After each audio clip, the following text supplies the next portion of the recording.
يقال انها حصلت، ليست نكته. في بلد عربي مسلم الخطيب يخطب عن الحور العين، فانفعل الحاضرون خطبة الجمعة. فلما تدخل يا عبد الله والشيخ مستغرق في خطبة الجمعة زي الدرس كده في بساطة يعني. فرأى بعضا من النساء الجميلات قال مرحبا هؤلاء هن الحور العين. قال اسكت يا عبد الله، هؤلاء خدمهن.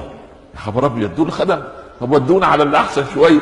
المهم فلما تجد طائفة اخرى اجمل واجمل فاقترب قال انتظر يا عبد الله هن الوصيفات.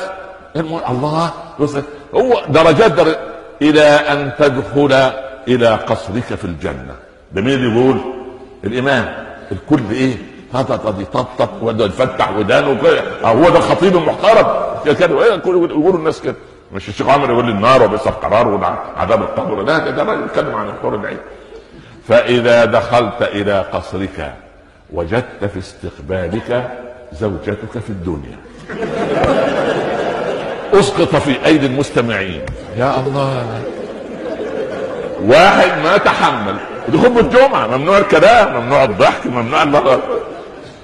قال يا شيخ اتق الله.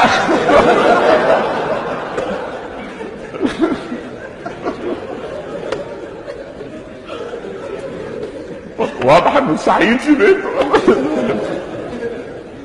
قال له اسكت يا رجل، من قال لجاره خطر بعض الموضوع جد يعني.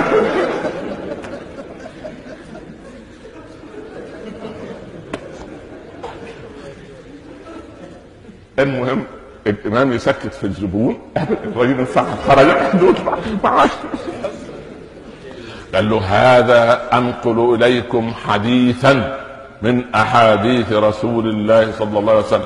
والراجل يقول له يا سيدنا الشيخ تيقن يمكن يكون حديث ضعيف ولا موضوع، وانت بتألف علينا في المنبر. الراجل مش عايز يسمع يعني، خلاص هو يعني رأى ما رأى خلاص، فمش عايز السيرة دي ترجع تاني. لا اله الا الله يعني. الله اكبر. الله يكون في عون الامام، الله يسعده سبحان الله، ويكون في عون المأموم. المهم يعني